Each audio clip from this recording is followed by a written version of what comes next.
फिरौन जब हजरत मशाता को शहीद करवाकर अपना महल वापस लौटता है तो अपनी बीवी हजरत आसिया को सारा वाकया सुनाता है कि आज मैंने मशाता को उसके बच्चों समेत शहीद कर डाला, कत्ल कर डाला।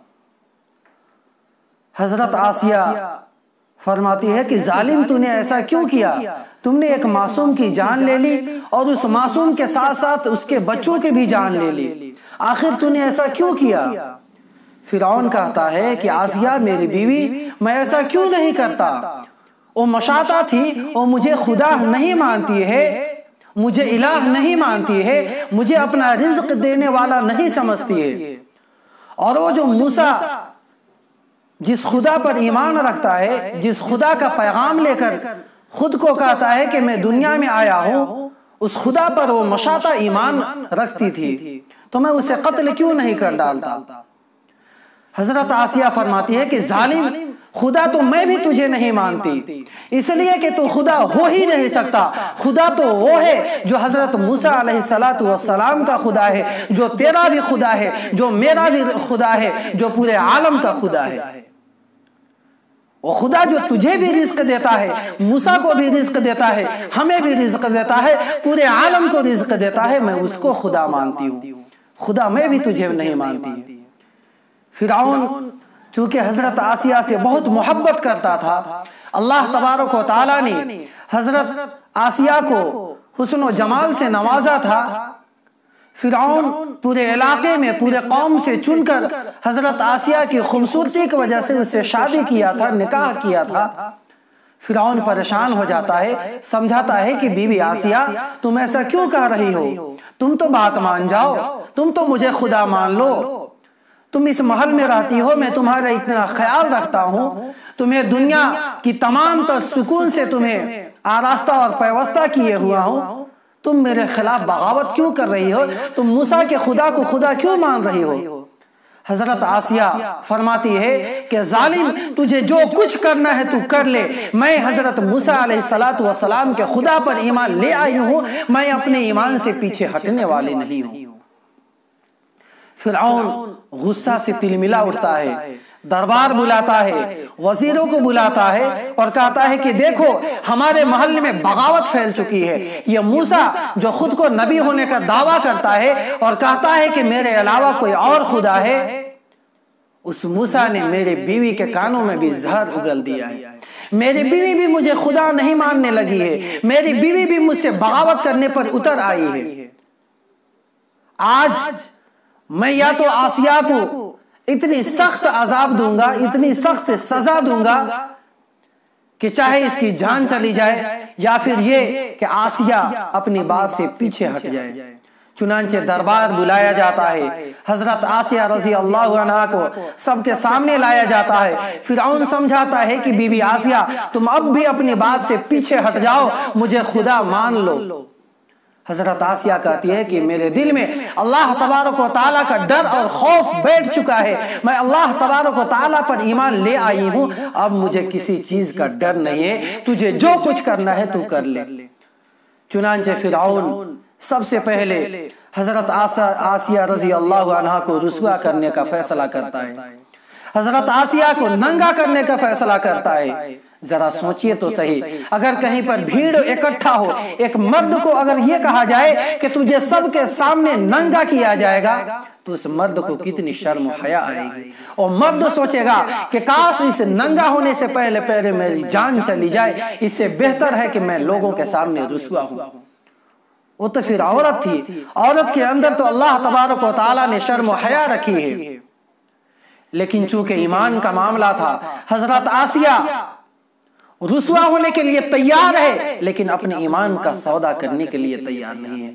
हजरत आसिया रजी अल्लाह अन्हा को सबके सामने नंगा किया जाता है, रुस्वा किया जाता है। उस पर भी हजरत आसिया अपने बात पर डटी रहती है, अपने ईमान पर डटी रहती है। तो फिरौन कहता है कि हजरत ये आसिया, इसको लिटा दो। चित लिटा दिया जाता है, दोनों हाथों पर, दोनों पैरों पर मेखे गाड़ दी जाती है, बड़े बड़े राड गाड़ दी जाती है, ताकि आसिया हिल ना पाए। उस पर भी फिरौन का दिल नहीं भरता। तो फिरौन अपने वजीरों को यह हुक्म देता है कि जाओ और चाकू लाओ और आसिया के चमड़ी को उधेड़ना शुरू कर दो। जरा गौर कीजिए कि बीवी फिरौन की है, लेकिन ईमान अपने अल्लाह तबारक व तआला पर ला रही है और उसे ईमान लाने का सजा दिया जा रहा है कि लोगों के सामने रुसवा, जलील और रुसवा किया जा रहा है, नंगा किया गया, दोनों हाथों पर पैरों पर मेखें गाड़ दी गई। लेकिन हजरत आसिया ने अपने ईमान से पीछे हटने का फैसला नहीं किया। चुनांचे हजरत आसिया के चमड़ी को उधेड़ना शुरू किया जाता है। अल्लाह तबारक व तआला की कुदरत देखिए कि चमड़ी उखाड़ा जा रहा है, चमड़ी छिली जा रही है, लेकिन हजरत आसिया के जिस्म में जान बाकी है, उनकी रूह बाकी है। उनकी रूह को अल्लाह तबारक व तआला ने नहीं छीना।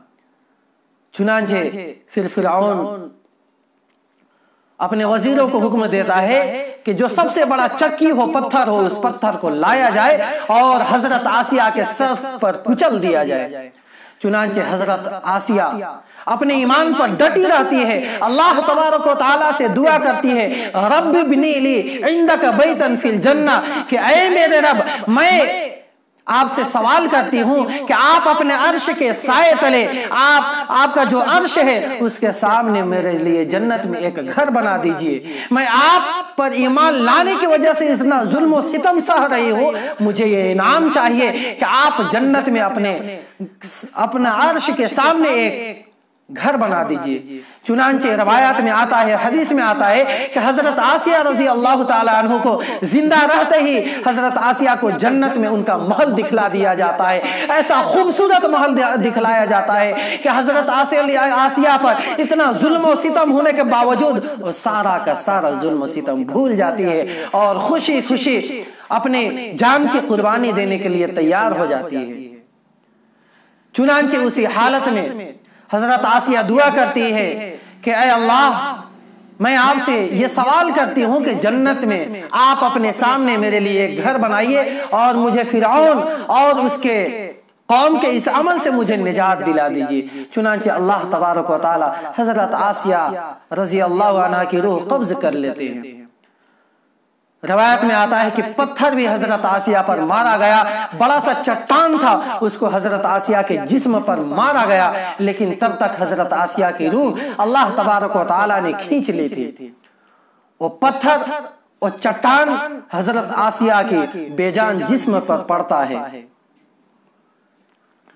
मेरे दोस्तों, आजकल जो हमारी माएं और बहनें ये बहाना करती है कि मेरा शौहर जालिम है, मुझे नमाज नहीं पढ़ने देता, मुझे रोजा नहीं रखने देता, मुझे कुरान करीम की तिलावत नहीं करने देता। मैं उन माओं और बहनों से ये कहना चाहता हूं, क्या फिरौन से ज्यादा जालिम बादशाह या और फिरौन से ज्यादा जालिम शौहर आपका शौहर है? नहीं, और फिरौन वही था जिसने अपनी बादशाहत को बरकरार रखने के लिए हजारों लाखों बच्चों को शहीद करवा दिया था, जो खुद को खुदा मानता था, जो खुद यह समझता था कि इस दुनिया में कोई खुदा है तो सिर्फ मैं हूं।